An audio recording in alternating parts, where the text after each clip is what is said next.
Devendra टिळकर also. Okay, सर्वांना माझ्या 1 मेच्या निमित्त, महाराष्ट्र दिनानिमित्त हार्दिक शुभेच्छा. आणि आज आपला जो नाव आहे, सेशन जो ठेवलेला आहे, तो पण ह्याच थोडासा महत्वाचा आहे. महाराष्ट्राचे पहिले रामसर, नांदूर मध्यमेश्वर, हे जे आपल्याला माहिती आहेच की 21 जून 2019 साली महाराष्ट्राला पहिलं रामसर दर्जा मिळवणारं नांदूर मध्यमेश्वर हे ठिकाण आहे. ह्या संदर्भात मी थोडासा लेक्चर देणार आहे. It is not only for the Nandur Madhyameshwar, पण आपण रामसर म्हणजे काय या विषयापासून पण आपण सुरुवात करणार आहोत. याची थोडीशी पार्श्वभूमी सांगतो की बऱ्याच लोकांनी, म्हणजे मी एक गमतीशीर एक अनुभव मला आठवतो. साधारण 12-13 वर्षापूर्वी जेव्हा आम्ही असेच फिरत होतो आणि नांदूर मध्यमेश्वर परिसरामध्ये गेलो होतो, बऱ्याचशा लोकांना तेव्हा थोडंसं रामसर म्हणजे काय हे माहिती झालेलं होतं.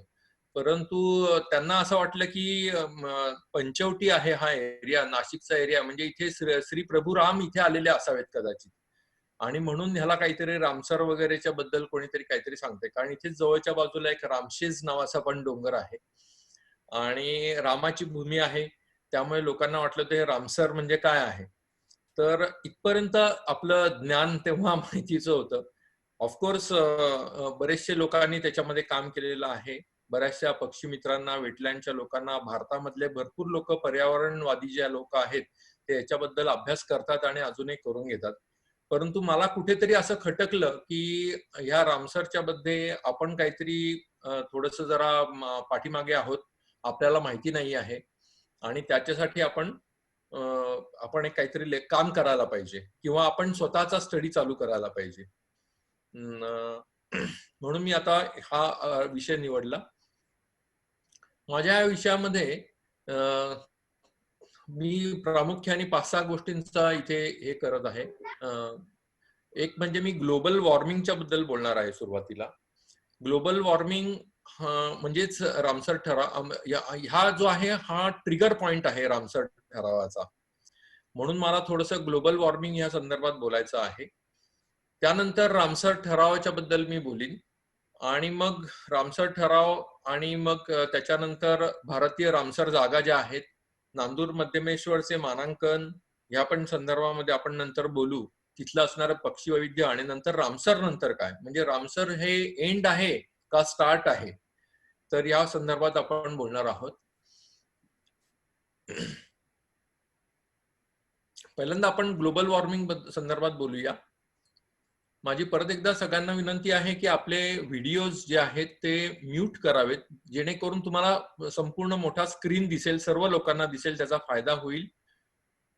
माझी पिक्युलर विनंती देवेंद्र तेलकर आणि चंद्रकांत शिरसाट यांना सरांना आहे की आपले व्हिडिओ शायद अजून बहुतेक म्यूट नाही झालेले, ऑडिओ म्यूट दिसत आहेत, व्हिडिओ म्यूट दिसत नाहीये.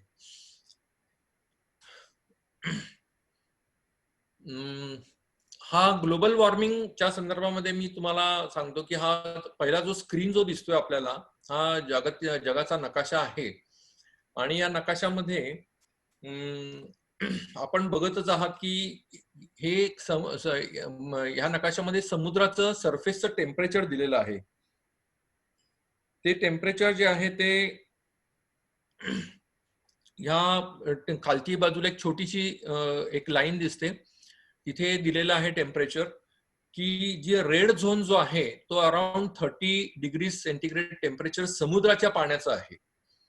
तर आपल्याला तर माहिती आहे जवळपास 70-75% समुद्र इथे जगामध्ये पसरलेला आहे, आणि त्याचं प्रत्यक्ष त्याच्यामुळे भरपूर गारवा निर्माण होतो. अगदी पार -2 पासून ते 30 डिग्रीज पर्यंत समुद्राचं तापमान आहे.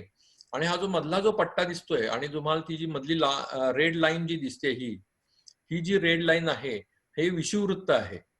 आणि ह्या विषुववृत्त आणि हे जे पिवळ्या ज्या लाईन्स आहेत, हे वरचं जे आहे हे कर्कवृत्त आणि खालचं आहे ते मकर वृत्त आहे. सो हा जर का आपण नीट थोडासा जर का अभ्यास केला याचा, तर या विषुववृत्ताच्या आजूबाजूची संपूर्ण जो काय समुद्राचा प्रदेश आहे, तिथे संपूर्ण टेम्परेचर हे 30 डिग्रीच्या वरती आहे, किंवा 30 डिग्री पर्यंत पोहोचलेलं आहे.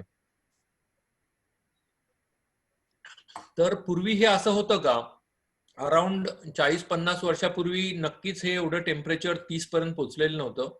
ते बिटवीन 26 ते 27 डिग्री सेंटीग्रेडला होतं आणि काही काही पॅचेसमध्ये मात्र ते वाढलेलं होतं. पण आपल्याला असं दिसून येईल की आता गेल्या 50 वर्षामध्ये 3 ते 4 डिग्रीजनी टेम्परेचरमध्ये काही काही ठिकाणी तापमानात वाढ झालेली आहे समुद्राच्या.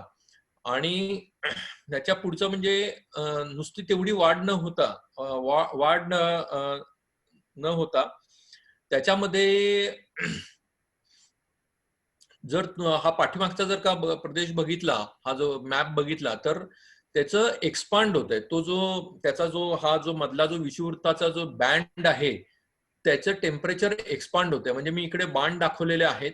म्हणजे ह्या बाजूला आणि खालच्या बाजूला दोन्ही ठिकाणी तो बँड हा एक्सपांड होत चाललेला आहे. आणि इव्हन कर्कवृत्त आणि मकर वृत्ताच्या सुद्धा तिथून जे टेम्परेचर आहे ते वरच्या बाजूला एक्सपांड होत आहे. याचं जर का उदाहरणच जर घ्यायचं झालं, तर थोडक्यातच आपल्याला असं लक्षात येईल की हा इथे जो श्रीलंका आहे, त्या श्रीलंकेचं जे टेम्परेचर किंवा तिथलं जे हॅबिटॅट किंवा वातावरण आहे, तशा टाईपचं वातावरण हे आता जवळपास कर्नाटक, आंध्र आणि या प्रदेशामध्ये, पूर्वी केरळ आणि तमिळनाडूमध्ये होतंच, परंतु त्या आणखी वरती सरकलंय. वेराज कर्नाटक आणि आंध्रमधलं जे वातावरण आहे ते आणखी वरती मध्य प्रदेश आणि महाराष्ट्रामध्ये सरकलंय, आणि महाराष्ट्राचं वातावरण आहे ते गुजरातमध्ये. वेराज गुजरातचं वातावरण जे पूर्वीचं होतं 40-50 वर्षापूर्वीचं, ते आता राजस्थानमध्ये सरकलेलं आहे. सो हा संपूर्ण बँड हा एक तर खालून इथून वरती नॉर्थकडे आणि इथून खालती साऊथकडे हा बँड वाढत चाललेला आहे. आणि ह्याचाच परिणाम असा होतोय की भारताच्या आजूबाजूला जर आपण बघाल इथे, तर अरबी समुद्र आणि बंगालचा उपसागर हे दोन्हीही मात्र पूर्ण 30 डिग्री सेंटीग्रेड टेम्परेचर समुद्री तापमानाचं तिथे आता झालेलं आहे. आणि नॉट ओन्ली दॅट, तर हा संपूर्ण साऊथ ईस्ट एशिया ज्याला आपण म्हणतो, मलेशिया, इंडोनेशिया, हा जो सगळा सर्व भाग आहे, इथलं सुद्धा वातावरण हे संपूर्ण तप्त होत चाललेलं आहे. तो हे नक्कीच आपल्याला हे this is what is actually global वॉर्मिंगची सायनिंग आहे. आणि ह्या ग्लोबल वॉर्मिंग हे काय आता आहे, त्याचे रिझल्ट थोडेफार आपल्याला दिसायला लागलेत, पण ह्याचं माहिती मात्र नक्कीच पूर्वी झालेली होती. आणि त्याच्यासाठीच म्हणून रामसारचा ठराव हा जो होता, हा ट्रिगर केला गेलेला होता. आणि पहिल्यांदा आपण बघूया की रामसर म्हणजे काय. तर रामसर हे जे आहे ते ही एक सिटी आहे, म्हणजे छोटस शहर आहे. हे इराणमध्ये छोटस शहर आहे. आणि इराणमध्ये सर, जयंत सर इथे दाखवताय, तुम्ही रेकॉर्डिंग करताय ना? इथे येत आहे. रेकॉर्डिंग होत आहे आणि तुमचा आवाज पण येतो आहे. Okay sir. Okay sir. तर हे रामसर शहर जे आहे हे तेहरानच्या बाजूला कॅस्पियन समुद्राच्या काठावरती असलेलं छोटस शहर आहे. स्पेसिफिक असं काही नाही की रामसरमध्येच का ह्याच्यामध्ये मीटिंग झाली किंवा ठराव झाला वगैरे असा, परंतु इराणनी त्या बाबतीत मोठा पुढाकार घेतला असावा त्या काळी. आणि हे युरोप आणि एशिया यांच्या मध्यावरती जवळपास असणारं शहर आहे आणि कॅस्पियन समुद्राच्या ठिकाणचं शहर आहे. हे जर रामसाराचं आपण बघितलं, तर रामसार संमेलन हे 2 फेब्रुवारी 1971 साली झालेलं होतं रामसर या ठिकाणी. आणि म्हणूनच 2 फेब्रुवारीला वर्ल्ड वेटलँड डे म्हणून आता आजकाल समजलं जातं, आणि तो त्याप्रमाणे साजरा पण केला जातो, आपण पण सगळेजण करतो. तर 2 फेब्रुवारी करण्याच्या मागचा उद्देश असा होता की रामसारचं संमेलन 2 फेब्रुवारीला झालेलं होतं 1971 साली. आणि सगळ्यात महत्वाचं म्हणजे की रामसरचा आर्द्र जमिनीच्या संरक्षणासाठी हे संमेलन केलं गेलेलं होतं. आर्द्र जमीन म्हणजेच वेटलँड, म्हणजेच पाणथळ जागा. हा जो पाठीमागच्या बाजूला जो दिसतोय, हा त्यांचा रामसरचा लोगो आहे, रामसर साईटचा. आणि त्यांचं सगळ्यात महत्वाचं मोठं उद्दिष्ट असं त्यांनी तेव्हा ठरलं, ते म्हणजे रामसर कन्व्हेन्शनच्या अंतर्गत रामसर साईट ही एक महत्वपूर्ण युनेस्कोचं स्थळ आहे. युनेस्को आपल्याला माहिती आहेच, ते आर्द्र प्रदेशांच्या संरक्षणाविषयी राष्ट्रीय कृती आणि त्यांच्या संसाधनांचे सुदृढ टिकाऊ वापराबद्दल, म्हणजे ज्याला आपण वाईज यूज म्हणतो, त्याच्यासाठी आंतरराष्ट्रीय सहकार्यासाठी प्रदान करते. हे जरी टेक्निकल थोडीशी लँग्वेज आणि डेफिनेशन असली, तरी याचा सगळ्यात महत्वाचा उद्देश जो आहे तो आपल्या पुढच्या स्लाइडवरती येणार आहे की कसं कसं त्याप्रमाणे हे जातं. संसाधनाचा अर्थ असा आहे की रिसोर्सेस, आणि रिसोर्सेस जे आहेत ते सुदृढ करणे, ते टिकाऊ करणे, आणि मग हे कोण करू शकतं, तर लोकल लोक जे आहेत, स्थानिक लोक तेच करू शकतात. आणि ऑफकोर्स त्याला राष्ट्रीय कृती म्हणजे गव्हर्नमेंटचं पण सहकार्य लागतं, त्या त्या ज्या ठिकाणी आहेत ते. आणि ते होण्यासाठी त्याला आंतरराष्ट्रीय सहकार्य पण लागतं. अशा ह्या तिघांचेही महत्वाचे रोल आहेत इथे. गव्हर्नमेंटचं, लोकल गव्हर्नमेंट, त्याच्या असलेला वन विभाग किंवा फॉरेस्ट डिपार्टमेंट, त्याच्यानंतर लोकल लोक जे ते आहेत तिथे, स्थानिक लोक, आणि आंतरराष्ट्रीय सहकार्य, या तिघांचा फार महत्वाचा गोष्ट आहे. आणि त्याचा त्यांनी वाईज यूज हा फार इम्पॉर्टंट शब्द आहे, आणि त्याची सुद्धा त्यांनी पुढे व्याख्या किंवा नीट दिलेली आहे. हे आता मार्च 2020 पर्यंत 171 देश याच्यामध्ये सामील झालेले आहेत. कारण ह्याचं प्रत्येक वेळेला कॉन्ट्रॅक्टिंग केलं जातं.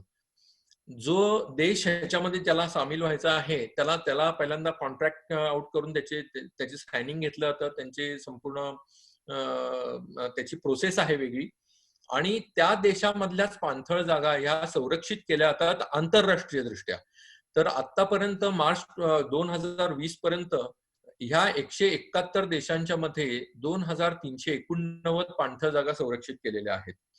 आणि ही खूप मोठी संख्या आहे ऍक्च्युअली.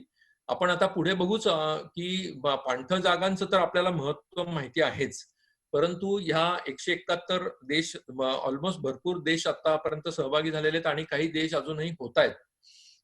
तर ह्या पाणथळ जागांच्या पुढच्या ह्याच्यात दुसरी महत्वाची गोष्ट अशी आहे की जर भारताच्या दृष्टिकोनातनं आपण बघितलं तर फक्त 37 जागा आतापर्यंत संरक्षित आहेत, आणि त्यातल्या सुद्धा 10 जागा या 2019 साली झालेल्या आहेत. आणि तेव्हा तर महाराष्ट्रामध्ये 0 जागा होती, आणि त्या मागच्या वर्षीच ही पहिली जागा नांदूर मध्यमेश्वरची केल्यामुळे महाराष्ट्र एक आता स्कोरिंग चालू केलेलं आहे.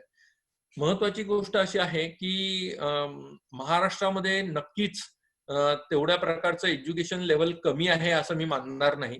बिकॉज पर्यावरणासाठी भरपूर लोकांनी प्रयत्न केलेले आहेत. खुद्द डॉक्टर सलीम अली पण महाराष्ट्रामध्येच होते. त्यांचं मोठं कार्य महाराष्ट्रामध्ये होतं. महाराष्ट्रामध्ये सर्व तऱ्हेने म्हणजे मुंबईमध्ये, नागपूरमध्ये मोठमोठ्या संख्येने पर्यावरणाची ऑफिसेस आहेत. सर्व लोक काम करत आहेत. BNHS सारखी मोठी संस्था ही महाराष्ट्रामध्येच आहे. अनफॉर्च्युनेटली एवढं सगळं असून मोठमोठाले लेख लिहिलेले आहेत लोकांनी, मोठमोठाली संशोधनं केलेली आहेत, परंतु रामसर मात्र महाराष्ट्राला मिळालेलं नव्हतं. ही खूप मोठी खंत होती. आणि इनफॅक्ट ह्या खंत जी आहे ती आपल्याला आता 2020 सालच्या नंतर तरी आपल्याला हे भरून काढायला लागेल. आणि एक छोटसच उदाहरण जर द्यायचं झालं तर मागच्याच वर्षी मी आयर्लंडला गेलो होतो. आयर्लंडचा ऐवज जो आहे तो महाराष्ट्र एवढा आहे, आणि लोकसंख्या इतर फक्त मुंबई एवढी आहे, परंतु त्यांच्याकडे 47 जागा ज्या आहेत त्या संरक्षित आहेत, ज्याला आपण रामसर साइट्स म्हणू शकतो. त्यातल्या मी 3 किंवा 4 जागांना भेट दिली, आणि मी खूप इम्प्रेस झालो की अशा छोट्या देशांमध्ये सुद्धा की किती चांगल्या पद्धतीने रामसर जागांचा कंट्रोल केलेला असतो, आणि तिथे व्यवस्थित मांडणी केली असते.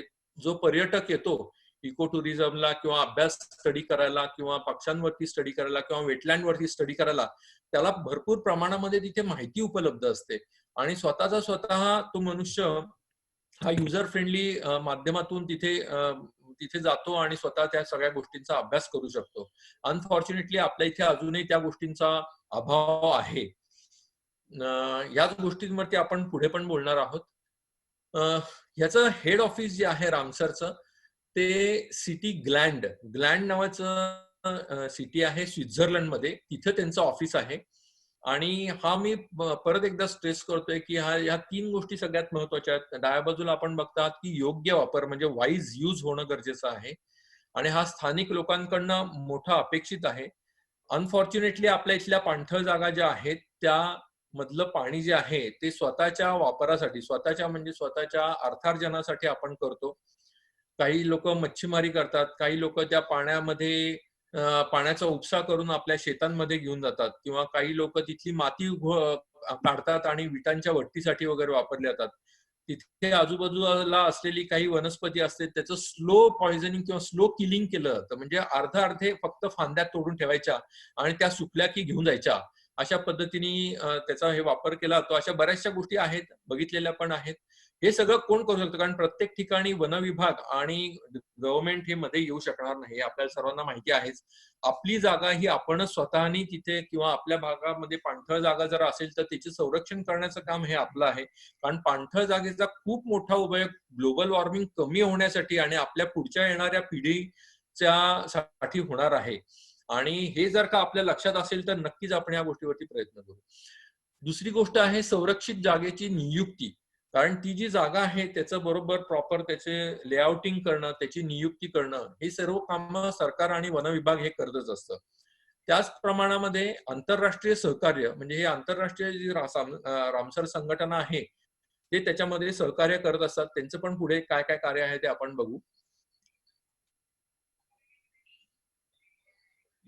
आता international organisation partners for Ramsar convention, Ramsar ही संघटना ही जरी आपण बघितली नुसती तरी त्याला सपोर्टिंग करणाऱ्या 6 खूप मोठ्या संघटना आहेत. आणि त्या मोठ्या संघटनांची मी इथे नावं दिलेली आहे की ज्या आपल्या आपल्या त्या एकत्रित येऊन त्यांनी ते रामसर संघटनेसाठी पण ते काम करतात आणि त्यांना सपोर्ट करतात मोठ्या प्रमाणामध्ये.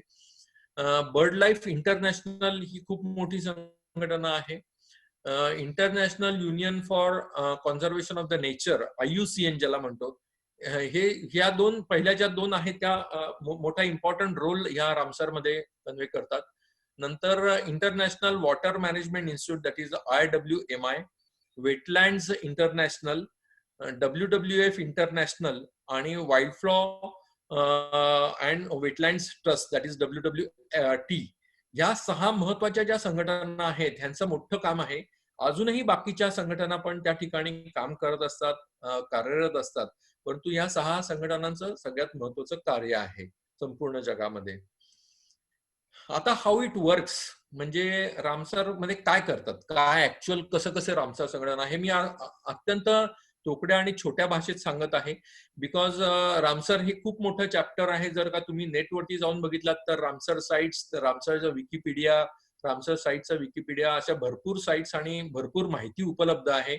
आणि त्यांचं डे टू डे वर्क काय आहे, त्यांचं उद्दिष्ट काय आहे, हे सर्व गोष्टी आपल्याला तिथे कळत असतात. फार सुरेख पद्धतीने ते मेंटेन केलं जातं.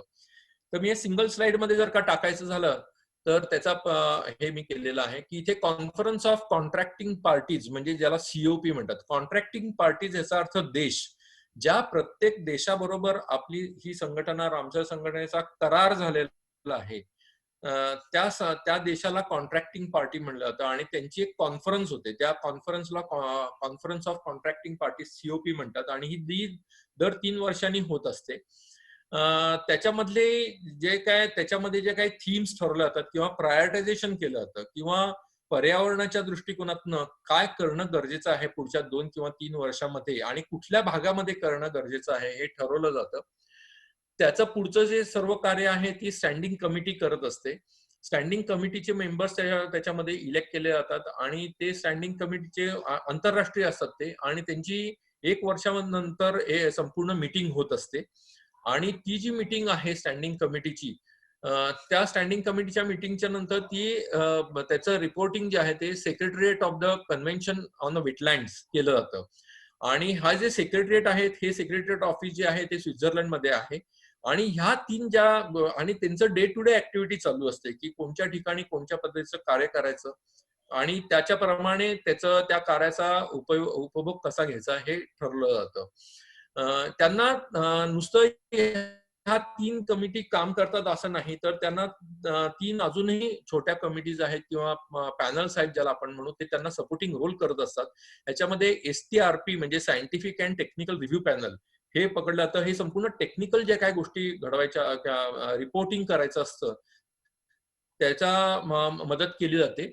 त्यानंतर सेपा हे जे आहे communication, education and participation and awareness ही जी कमिटी आहे ही पण त्या दृष्टिकोनातून त्यांना सहकार्य करत असते. आणि इंटरनॅशनल ऑर्गनायझेशन ऑफ पार्टनर्स ही IOP पण या संघटना करत असतात. ऍट द सेम टाइम हे नुसतं काम चालतं असं नाही, तर त्यांनी फार चांगली एक गोष्ट पकडलेली आहे की तर रामसार वेटलँड कॉन्झर्वेशन अवॉर्ड दिलं जातं. बरेच वेळ तर आपण क्रायटेरियापासून सुरुवात करूया की 9 क्रायटेरियाज हे जे आहेत ते प्रामुख्याने घेतलेले आहेत.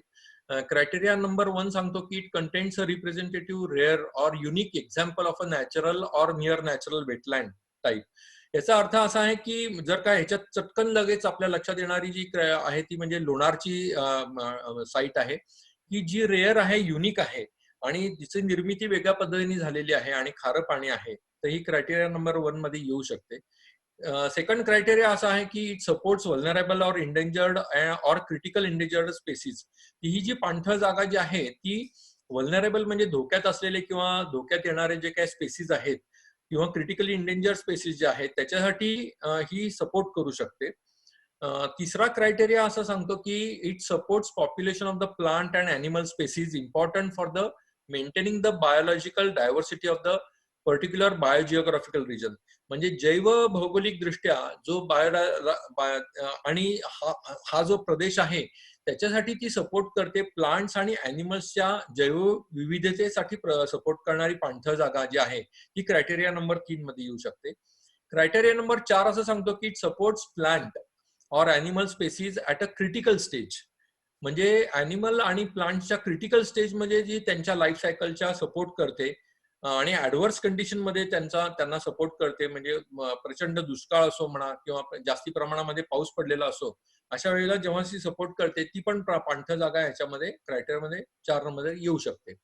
क्रायटेरिया 5 असं सांगतो की it regularly supports 20,000 or more water birds. म्हणजे पाणथळ जागेमध्ये येणारे जवळपास 20,000च्या संख्येने येणारे पक्षी असायला पाहिजेत. आणि नांदूर मध्यमेश्वरची जी पाणथळ जागा आहे तिला क्रायटेरिया नंबर 5 वापरलेला आहे की it supports almost 20,000 birds every time.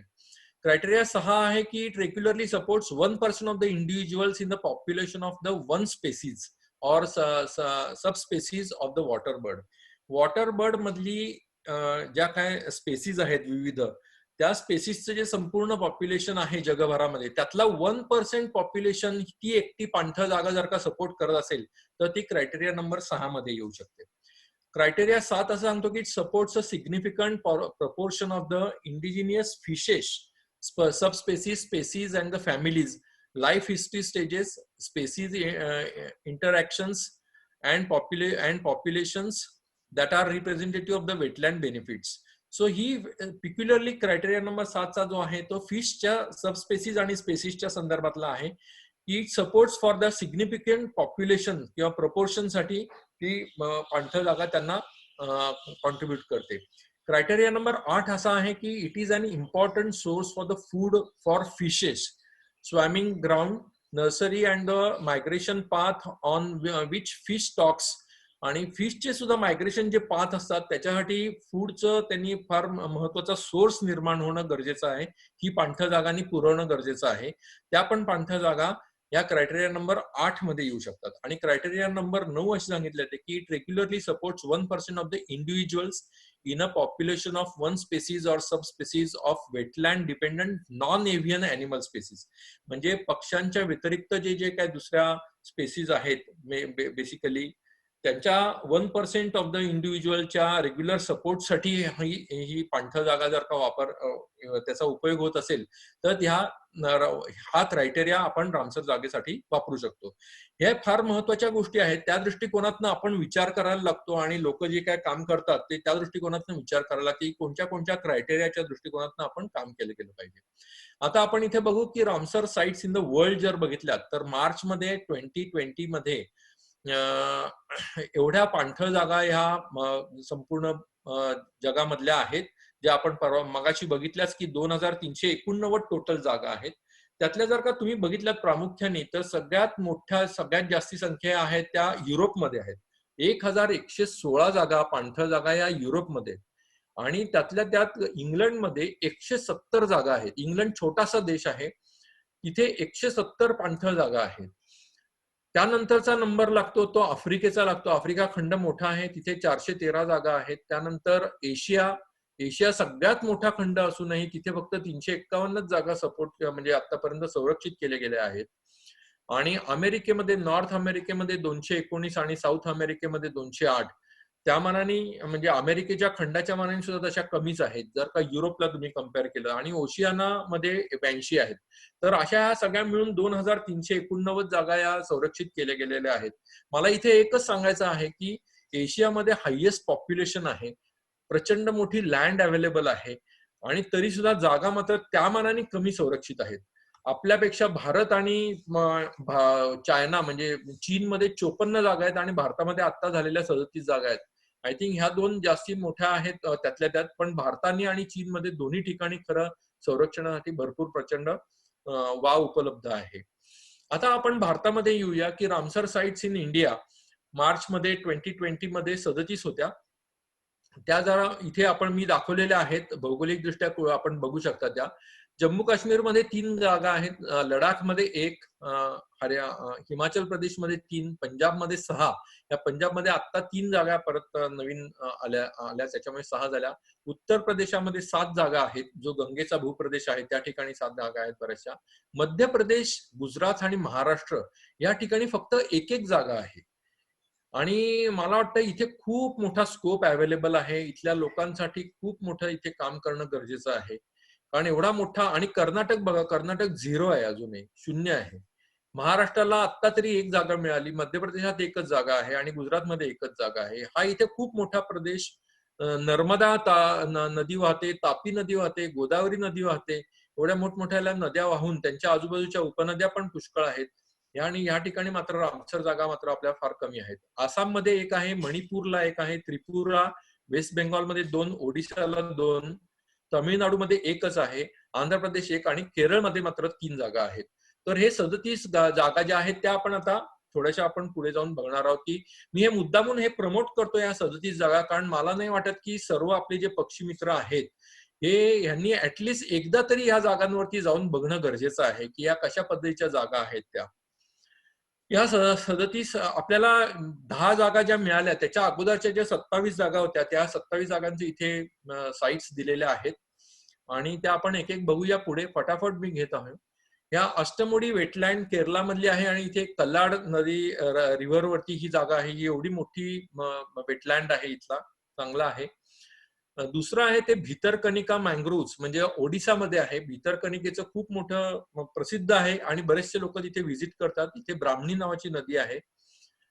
तिसरी आहे भोज. हे मात्र मॅनमेड हे धरण आहे, भोजच्या काळामध्ये बांधलेलं भोपाळच्या जवळचं धरण आहे आणि एक कॅलियासोत नावाच्या नदीवरती बांधलेलं धरण आहे. परंतु ही खूप चांगली वेटलँड जागा, मध्य प्रदेशातली एकमेव असलेली जागा आहे. चंद्रताल हिमाचल प्रदेशमध्ये आहे.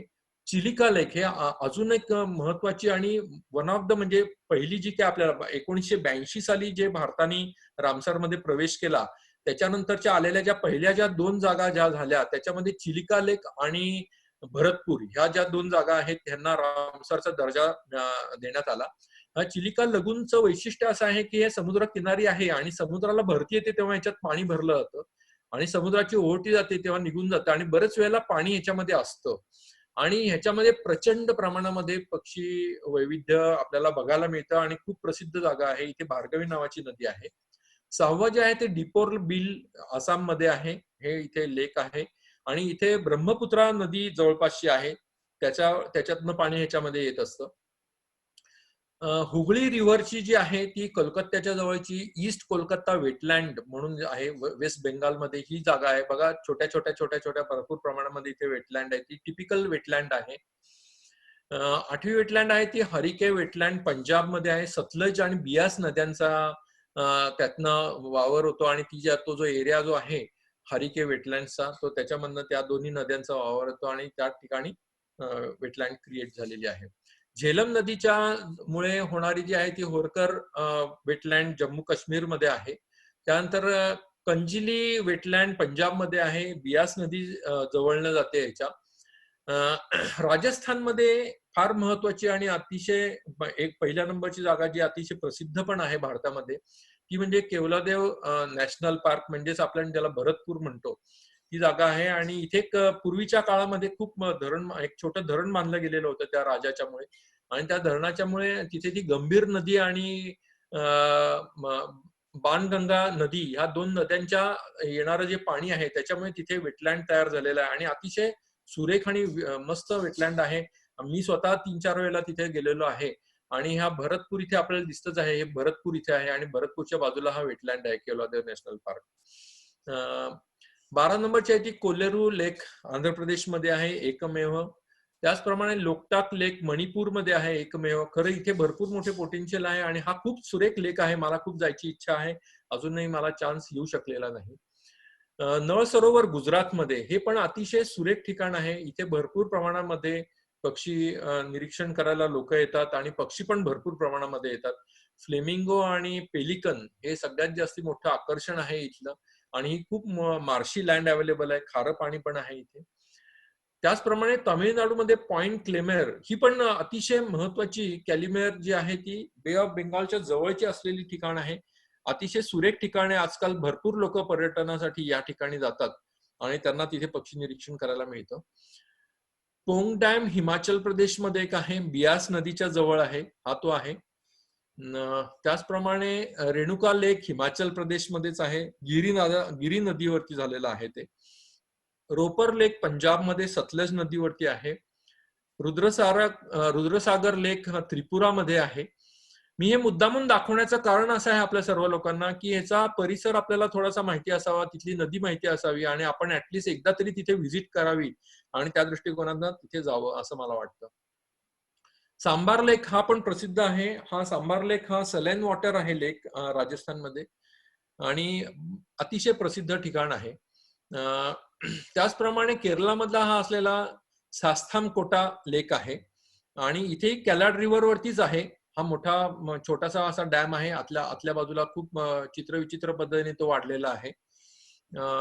तावी रिव्हर वरती असलेला सुरिनसर मानसर लेक जो आहे हा जम्मू काश्मीर मध्ये आहे. त्याचप्रमाणे सिंधू नदीच्या जवळपास असणाऱ्या सोमोरिरी जम्मू अँड काश्मीर मध्ये आहे. हे इथे आपल्याला ठिकाण दिसतंय. हे जेव्हा आपण लडाख परिसरामध्ये जाऊ तेव्हा ते आपल्याला दिसू शकतं काही वेळेस. उत्तर प्रदेशमध्ये आता ज्या नवीन झाल्या त्या अप्पर गंगा रिव्हर आहे. हे उत्तर प्रदेश मधलं आहे अप्पर गंगा रिव्हर. त्याचप्रमाणे भारतामधला सगळ्यात मोठा असलेला जो रामसर साईट आहे ती म्हणजे वेम्बनाड. हा याला कोल म्हणतात. वेम्बनाड कोल म्हणजेच केरळी भाषेमध्ये तलाव आणि हा केरळमध्ये आहे आणि प्रचंड मोठी इथे वेटलँड तयार झालेली आहे आणि अरेबियन सीच्या जवळपास आहे. त्याच्यामुळे इथे खारं पाणी सारखं येत असतं आणि त्यामुळे वेगवेगळ्या प्रकारचे पक्षी इथे बघायला मिळतात. उलर लेक हा पण प्रसिद्ध आहे. जम्मू आणि काश्मीरमध्ये झेलम नदीच्या काठी आहे. सुंदरबन मध्ये हे सगळ्यात लेटेस्ट आत्ताची आपली जी हुई होती ती सुंदरबन वेटलँड वेस्ट बंगालमध्ये झालेली होती. ही विद्याधारी रिव्हर जी आहे हा जो भाग आहे भारताकडे असणारा, हा जो पलीकडचा जो भाग आहे हा बांगलादेशामध्ये जातो, परंतु हा जो भाग आहे हा भारतामध्ये येतो आणि हा विद्याधारी रिव्हर त्याला नाव दिलेलं आहे त्यांनी आणि हा पण अतिशय प्रसिद्ध आहे आणि सर्व लोकांना माहिती आहे. ह्या 27 जागांच्या ह्या पहिल्या आतापर्यंत होत्या भारतामध्ये आणि मागच्या वर्षी ह्या 10 जागा ज्या आहेत ह्या रेकमेंड केल्या गेल्या. त्याच्यामध्ये पहिली आपल्याला नांदूर मध्यमेश्वरची मिळाली. त्यानंतर 3 पंजाबमध्ये आणि 6 ह्या उत्तर प्रदेशामध्ये मिळाल्या. त्यांची इथे लिस्ट दिलेली आहे. आता आपण नांदूर मध्यमेश्वरच्या जागेकडे येऊया की ही ग्रँट झाली 21 जून 2019 साली आणि गोदावरी नदीला मिळालेली पहिली ही जागा आहे. आय थिंक पोटेन्शियल भरपूर आहे गोदावरी नदीमध्ये महाराष्ट्रामध्ये आणि आंध्र प्रदेशामध्ये दोन्ही ठिकाणी आणि ही नांदूर मध्यमेश्वरची जागा आहे. ही आपण बघतच आहात. ह्याची पुढे आपण माहिती घेणार आहोत की नांदूर मध्यमेश्वर हे जे ह्याच्याबद्दल माझा एक सेपरेट सेक्शन असतो की नांदूर मध्यमेश्वरला कशा पद्धतीने तिथे पाणी कसं येतं, उथळ पाणी कसं आलंय मागच्या आपण सेमिनार मध्ये बघितलंच. पण नांदूर मध्यमेश्वरचं तसंच इन शॉर्ट वन्स सिंगल ह्याच्यामध्ये जर का स्लाइड मध्ये जर बघायचं झालं तर नांदूर मध्यमेश्वर 1913 साली खूप जुनं बांधलेलं, 100 वर्ष होऊन गेली. इनफॅक्ट 107 वर्ष झाली आज नांदूर मध्यमेश्वरला. हे सर्व बांधलं गेलेलं आहे. अतिशय छोटा आहे हा. ऍक्च्युली बंधारा आहे, हे धरण नाहीये. 256 दशलक्ष घनफूट क्षमता याची आहे. गोदावरी आणि कादवा नदीच्या संगमावरती उथळ पाणफुगवटा आहे. आपण मागच्या वेळेला पण बघितलं आणि 800.96 हेक्टर क्षेत्रफळ आता त्यांचं मर्यादित केलेलं आहे. क्रायटेरिया नंबर 5 मध्ये it regularly supports 20,000 birds, water birds साठी हे केलेलं आहे आणि हे पिक्युलरली वॉटर बर्ड्स असायला पाहिजेत, म्हणजे पाणथळ जागेमध्ये येणारे पक्षी असायला पाहिजेत. 263 आता विविध प्रकारचे पक्षी इथे आढळतात, त्याची आता लिस्टिंग केलेलं आहे आणि स्थानिक लोकांचा सक्रिय सहभाग आहे. आता स्थानिक लोक खूप चांगल्या पद्धतीने इथे काम करतात वन विभागाच्या बरोबर. हा खूप मोठा इथे प्लस पॉइंट आहे आणि आय थिंक ह्या पॉइंट वरती आपण बाहेरच्या इतर ज्या काय आपल्या पोटेन्शियल जागा आहेत महाराष्ट्रामध्ये त्या ठिकाणी काम करावं असं मला वाटतं. त्याचप्रमाणे वनविभागाने निसर्ग निवर्चन केंद्र अतिशय सुरेख बांधलेलं आहे इथे. हे अनफॉर्च्युनेटली थोडंसं पुढच्या बाजूला म्हणजे जिथे ऍक्च्युअली ऑब्झर्वेटरी आणि जिथे आपण पक्षी निरीक्षण करायला जातो त्याच्यापासून 5 ते 7 किलोमीटर अंतरावरती आहे. त्यामुळे बऱ्याचशा लोकांना हे माहिती नसतं. तर त्या ठिकाणी जाऊन ते नक्कीच सर्व लोकांनी बघावं अशी माझी इच्छा आहे. सुरेख प्रकारचं तिथे त्यांनी आज सेटअप तयार केलेले आहेत. वेगवेगळ्या मूर्ती छोट्या छोट्या पक्ष्यांच्या बनवलेल्या आहेत. त्यांचे हॅबिटॅट्स क्रिएट केलेत. भरपूर माहिती केलेली आहे. असं हे निसर्ग निवर्चन केंद्र आहे. एक ऑडिटोरियम पण छान बांधलेलं आहे. या इथे वनविभागाचं काम तसं पाहायला गेलं तर पूर्वीपासून खूप मोठ्या प्रमाणावरती होत होतं. 1985 साली जेव्हा इथे डॉक्टर सलीम अलींनी भेट दिली होती, तेव्हा तिथे खूप प्रमाणामध्ये पक्षी येत होते. परंतु पक्षी हत्या पण खूप होत होती. आणि इथल्या असलेल्या पक्षी मित्र संघटनेने आणि तिथल्या निफाडच्या संघटनेने बऱ्याचशा लोकांनी इथे प्रयत्न केले आणि सरकारच्या कडून ही जी जागा आहे ही अभयारण्यामध्ये कन्वर्ट केली 1986 मध्ये. तर 1986 मध्ये ही अभयारण्यामध्ये कन्वर्ट केल्यानंतर तिथलं प्रमाण हळूहळू हे कमी होत गेलं. पक्ष्यांचं इथे शूटिंग करायला लोक यायचे, लोक पक्षी मारायचे. इनफॅक्ट आपले बुजुर्ग जे आहेत श्रीयुत दिगंबर गाडगीळ सर, त्यांनी तर मला सांगितलं होतं की त्यांनी जेव्हा एकदा सुरुवातीला भेट दिलेली होती तेव्हा बाहेरच्या तिथे ज्या काय गावं आहेत त्या गावामध्ये जांभळी पाणकोंबडी लटकवलेली होती, कोंबड्यांसारखी मारून लटकवलेली होती आणि म्हणजे लोक त्याचा राजरोसपणे खाण्यासाठी वापर करत असत. तर आता फॉर्च्युनेटली फॉर अस गेले 4 ते 5 वर्षापासून ही सर्व प्रकार सगळे बंद झालेले आहेत. तार कंपाऊंडिंग केलेलं आहे, चांगल्या पद्धतीने कंट्रोल्स आणलेले आहेत. पूर्ण वेळ देखरेख म्हणजे अक्षरशः 24 तास देखरेख वनविभागाची तिथे चालू आहे. विविध 5 मनोरे, 2 गॅलऱ्या आणि 1 हाईड्स लावलेले आहेत लोकांना निरीक्षण करण्यासाठी. खूप उपयोग होतो त्याचा. पूर्वी नाश्ता जेवणाची काही सोय नव्हती. लोकांना स्वतःला घरनं घेऊन यायचं. त्याच्यामुळे पर्यावरणात जेव्हा लोक काम करायचे तेव्हा त्यांना प्रॉब्लेम यायचा. आता संपूर्ण सोयीने उपलब्ध झालेल्या आहेत. बरीचशी स्थानिक लोकांनी नाश्त्याची आणि जेवणाची अतिशय सुरेख सोय उपलब्ध करून दिलेली आहे. दुर्बिणी आणि स्पॉटिंग स्कोपची पण आता सोय करून दिलेली आहे. तिथे जर का आपण भाडं भरलं तर मोठा ग्रुप आला तर आपण दुर्बिणी किंवा स्पॉटिंग स्कोप नेऊन आपण बघू शकतो. तज्ञ गाईड पण नेमले गेलेले आहेत आता आणि गाईड लोकांना चांगल्या प्रकारे पक्षी मित्र ऍज वेल एज वन विभाग दोघंही जण चांगल्या प्रकारे त्यांना ट्रेन केलेलं आहे आणि ते एक्सपर्टाईज झाले आहेत. मिनिमम 8 तरी गाईड मी असं बघतो की जे एक्सपर्टाईज आहेत, ज्यांना नुसतं दुर्बीण सुद्धा लागत नाही एखादा पक्षी ओळखायला आणि लांबून ते पक्षी ओळखू शकतात आणि यांची खूप मोठी इथे ऍसेट आहे या भागाचं नागपूर मध्यमेश्वरचं असं मी म्हणेन. तिकीट विक्री चालू केली 30 रुपये पर हेड तिकीट विक्री. त्याच्यामुळे काय झालं की कंट्रोल्ड हा मॉब यायला लागला. अदरवाईज पूर्वी प्रचंड संख्येने लोक यायचे, अजूनही खूप संख्येने येतात पण कंट्रोल्ड येतात की ज्यांना रिअली पक्षी बघण्यामध्ये इंटरेस्ट आहे असे लोक येतात. तरी अजून इको टुरिझमला प्रेरणा देण्यासाठी बऱ्याचशा गोष्टी करणं गरजेचं आहे. आज छोटे छोटे हट्स वगैरे ठेवलेले आहेत आणि त्याच्यामुळे इको टुरिझमला प्रेरणा मिळाली. जर बघायला गेलात तर मी जेव्हा 10 वर्षापूर्वी सुरुवात केली तेव्हा 10-12 वर्षापूर्वी इथे फार तुरळक प्रमाणामध्ये लोक यायचे आणि काही लोक जे यायचे ते इथे पार्टी वगैरे करायला यायचे किंवा जेवणखाण करायला यायचे. परंतु आता लोक पक्षी निरीक्षण करण्याकरता येतात, हजारोच्या संख्येने येतात. शनिवार रविवार तर दुतर्फा भरलेले असतात लोक. इनफॅक्ट काही काही वेळेला आपल्याला बघायला पण चान्स मिळत नाही अशी गोष्टी आहेत. सो हे वनविभागाचं काम नक्कीच चांगलं आहे इथे. अजून एक मी इथे एक थोडासा डेटा क्रिएट केलेला आहे नांदूर मध्यमेश्वरचा 2006 पासून. इथे पडलेला जो पाऊस आहे तो MM मध्ये पकडलेला आहे, रेन्स इन MM. आणि ही जी लाल रेषा दिसते ही अनफॉर्च्युनेटली इकडे हे सगळे आपल्याला चित्र दिसत नाही त्यामुळे किती किती इथे संख्येने इकडे देतात हे दिसत नाहीये. बर्ड काउंट्स आहेत हे ऍक्च्युअली. आणि हा जो बर्ड काउंट आहे हा 45,000चा आहे आणि हा मागच्या वर्षीचा जो आहे तो 27,000चा बर्ड काउंट आहे. आणि जर तुम्ही कम्पेअर केलात तर ही 20,000ची साधारण लाईन आहे. या 20,000च्या लाईनच्या वरतीच ऑलवेज दरवेळेला इथे पक्षी आपल्याला दिसलेले आहेत. काही 2 किंवा 3 वेळेला 20,000च्या खालती पक्षी गेलेले आहेत. आणि जर का आपण बघितलं तर 2014 पासून 18 पर्यंत या 4-5 वर्षामध्ये पावसाचं प्रमाण त्या मानाने कमी झालं आणि जेव्हा प्रमाण कमी होतं तेव्हा पक्ष्यांची संख्या वाढते असं इथे लक्षात आलं. मागच्या वर्षी मात्र प्रचंड पाऊस झाला. 2,000 MM पाऊस झाला आणि ह्या पावसामध्ये सुद्धा तरी सुद्धा 20,000 ते 25,000 पक्ष्यांची इथे गणना झाली.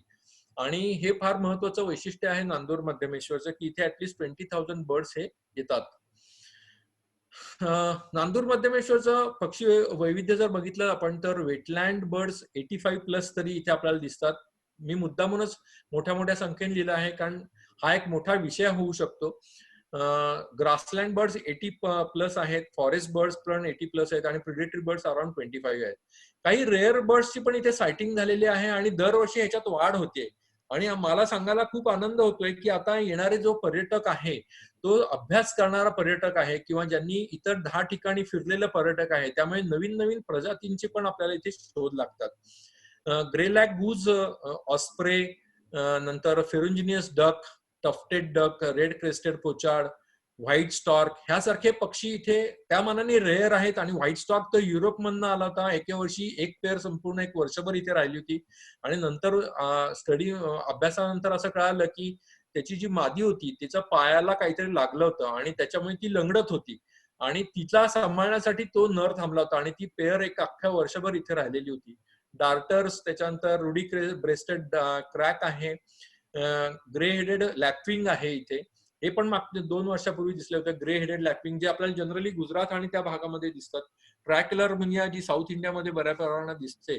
आणि मुस्टॅच वार्बलर मागच्याच वर्षी डॉक्टर राजू कासंबे पण आले होते, त्यांनी पण याचा फोटोग्राफ केलेला होता. आणि आजकाल हे जे बर्ड्स आहेत ते आता इथे रेग्युलर व्हिजिटर्स झालेले आहेत. मुस्टॅच वार्बलर आता दरवर्षी आता दिसायला लागला, म्हणजे 2 का 3 वर्षापासून आता मुस्टॅच वार्बलर हा दिसतो. हा जनरली पाकिस्तानामधनं येतो असं समजलं जातं. आता रामसर नंतर काय, हे फार महत्वाची गोष्ट आहे. रामसर तर झालं म्हणजे आपण मिळवलं तर डेफिनेटली आपल्याला नक्कीच स्कॉलर टाईट करणं गरजेचं आहे. परंतु आता ह्याच्यानंतर खूप मोठं काम करणं गरजेचं आहे. कारण नुसतं ह्याच जागेचं नव्हे तर अख्ख्या महाराष्ट्रामध्ये सुद्धा, कारण सगळ्यांचे लोक बघण्याचे एक्सपेक्टेशन्स खूप वाढलेले आहेत. इथल्या बॉर्डरचं काम चालू करायचं आपल्याला. आता ते वन विभाग मोठ्या प्रमाणावरती काम चालू करणार की जेणेकरून सायकलिंग पण करता येईल आजूबाजूच्या रोडनी आपल्याला, असं अशा टाईपची बॉर्डर ते बनवणार आहेत. दुर्बिणी आणि स्पॉटिंग स्कोप अजूनही जास्तीची सोय करणं गरजेचं आहे. जे मी आता युरोपमध्ये बघितलं की तिथे दुर्बिणी आणि स्पॉटिंग स्कोप हे ऑन द स्पॉट जागेवरती लावलेले असतात. आणि जर का चालू करायचे असेल तर त्याच्यात एक स्मॉल कॉईनचा एक आकडा टाकून, म्हणजे आपल्याकडे अशा पद्धतीच्या सोयी करणं गरजेचं आहे. कॉईन टाकायची आणि तुम्ही स्पॉटिंग स्कोप किंवा दुर्बीण बघू शकता आणि तिथला भागाचा आनंद घेऊ शकता. तिथे माणूस ठेवण्याची आवश्यकता नाही.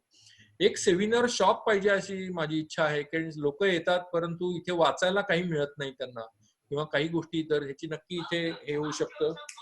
आणि गाईड्सची संख्या वाढवणं गरजेचं आहे. अजूनही इंग्लिशमध्ये बोलणारे गाईड्स पाहिजे आहेत. कारण गाईड्स अजूनही आता सध्या खूप चांगल्या प्रकारे काम करतात, पण काही वेळेला जर का फॉरेनर्स लोक आले तर त्यांच्याशी बोलणारे एखाद 10 मनुष्य आहे, जो अमोल दराडे म्हणून आहे, तो फॉरेनर्स लोकांशी बोलू शकतो, पण बाकीचे लोक बोलू शकत नाहीत. त्यामुळे इंग्लिश बोलणारे पण गाईड्स पाहिजे आहेत. माणसांचा उपद्रव थांबवणं गरजेचं आहे. आजकाल हा भरपूर प्रमाण, मी तर म्हणेन 95 ते 98% माणसांचा उपद्रव थांबलेला आहे. पण तरी सुद्धा काही काही वेळेमध्ये पलीकडच्या बाजूला म्हणजे करंजगाव, चापडगाव किंवा काथरगावच्या साईडला माणसांचा काही काही वेळेला उपद्रव येऊ शकतो. तर त्या ठिकाणी आपल्याला जाणं गरजेचं आहे. आणि सगळ्यात महत्वाची गोष्ट अशी आहे की create an example for others. म्हणजे हे जे रामसर जे आहे नांदूरमध्ये, म्हणजे इथे 10 लोकांनी येऊन ह्याचं वैशिष्ट्य इथे बघायला पाहिजे आणि आपल्यासारख्या या ठिकाणी ह्या गोष्टी ज्या आहेत त्या इतरत्र करायला पाहिजेत. मी म्हणेन महाराष्ट्रामध्ये इमिजिएटली जर बघायला गेलं तर 3 ते 4 जागा ह्या रामसरसाठी लगेच आता पोटेन्शियल जागा म्हणून जाऊ शकतात. त्यातली पहिली म्हणजे लोणारची आहे. अनफॉर्च्युनेटली तिला का नाही मिळाला माहिती नाही. त्यानंतर भिगवणची जागा आहे. त्यानंतर जायकवाडीची बॅकवॉटरची जागा आहे. अशा बऱ्याच जागा ठिकठिकाणच्या आहेत आणि अजूनही नगर जिल्ह्यामध्ये, सोलापूर जिल्ह्यामध्ये किंवा विदर्भामध्ये जागा असू शकतील. तर ह्या लोकांनी इथे येऊन त्यांच्यासाठी रामसरचं, नांदूर मध्यमेश्वरचं हे एक एक्झाम्पल क्रिएट व्हावं अशी इच्छा आहे आणि हे करणं नक्कीच गरजेचं आहे आणि हे सगळ्यांचं काम आहे. ह्यासाठी मी नांदूर मध्यमेश्वरची डॉक्युमेंटरी आपल्याला सर्व लोकांना बघायची मी आवाहन करू इच्छितो. हा डॉक्युमेंटरीचा नंबर इथे साईट आहे, लिंक दिलेली आहे. ही नक्की बघा. ही 20 मिनिटाची डॉक्युमेंटरी केलेली आहे. हे मी पुस्तक पब्लिश केलेलं आहे मराठीमध्ये नांदूरमध्ये. आणि प्रत्यक्ष हे पुस्तक जे आहे नाशिकच्या आजूबाजूच्या खेडेगावांमध्ये सगळ्या शाळांमध्ये गेलेलं आहे. त्याच्यामुळे तिथल्या शाळा लोकांना मराठीमध्ये हे पुस्तक माहिती आहे. आणि आता लेटेस्ट हे आपण इंग्लिशमध्ये पुस्तक केलेलं आहे.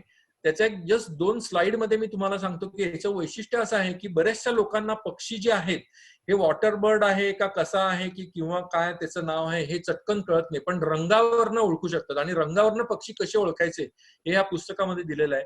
त्यामुळे इथे शेड कार्ड दिलेलं आहे. जर का एखादा लालसर पक्षी बघितला तर तो त्या लाल मध्ये जाऊन बघायचा आपण, किंवा पांढरा पक्षी किंवा काळा किंवा पांढरा पक्षी बघितला तर तो आपण त्यामध्ये जाऊन बघायचा, असं करू शकतो आपण. तर हे कलर वाईज आपण आयडेंटिफिकेशन करू शकतो बर्ड्सचं. आय थिंक हे त्याप्रमाणे हे युनिक पुस्तक असावं. आणि आतल्या बाजूला जर आपण बघितलं तर ह्या बाजूला हा बघा, ह्या उजव्या बाजूला इथे त्याचा रंग जो दिलेला आहे तो तुम्ही बघू शकता की या ग्रे कलरचा पक्षी आणि इथे ग्रे आहे आणि त्याची 5 नावं दिलेली आहेत. इंग्रजी नाव आहे, मराठी नाव आहे, हिंदी नाव आहे, संस्कृत नाव आहे आणि त्याचं सायंटिफिक नाव अवेलेबल आहे. तर ह्या पद्धतीने एक मिनिट.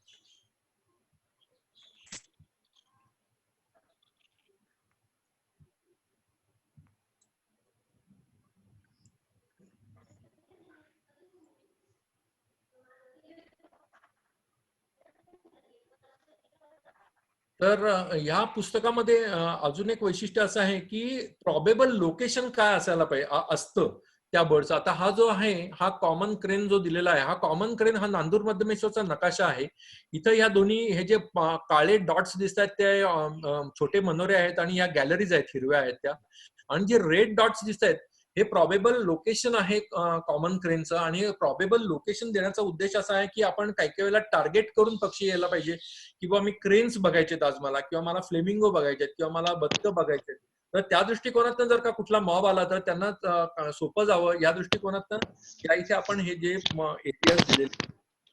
तर ह्या पद्धतीने हे पुस्तक आपण तयार केलेलं आहे. आता हे पण दुसरं चित्र त्याच सारखं आहे की हा गोल्डन ओरियल हा मात्र तिथे पाणथ्या जागेत न दिसता ह्या बाजूला जिथे इन्स्पेक्शन बँगलो आहे तिथे छोट्याशा प्रमाणामध्ये जंगल उपलब्ध आहे, तिथे हा दिसू शकतो, किंवा पलीकडच्या प्रमाणात काथरगाव मध्ये ह्याचा वावर दिसू शकतो. तर हे मी दाखवलेलं आहे. एवढं बोलून मी माझं जे काय रामसारच्या बद्दलचं जे काय सांगायचं होतं आपल्याला, की हा नांदूर मध्यमेश्वरसाठी काय काय प्रयत्न केले गेले आणि रामसर म्हणजे काय आणि भारतामध्ये किती जागा आहेत आणि या ठिकाणी आपण जरूर भेट द्यावी, या पद्धतीचं माझं जे संभाषण किंवा माझं लेक्चर होतं ते मी थांबवतो. Thank you. Over to Jayant sir.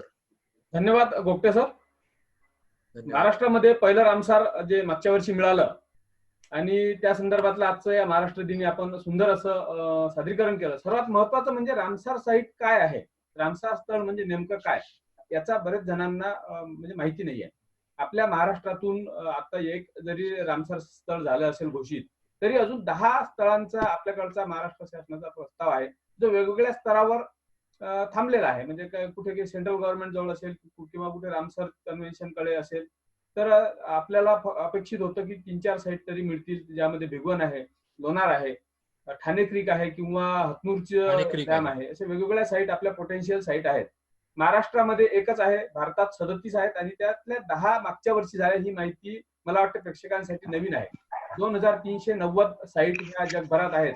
ही माहिती सुद्धा अनेकांसाठी, माझ्यासाठी सुद्धा नवीन आहे. तर आपण सुंदर असं रामसरच्या संदर्भातलं सादरीकरण आपलं केलं. मला वाटतं टाइम आउट पण थोड्या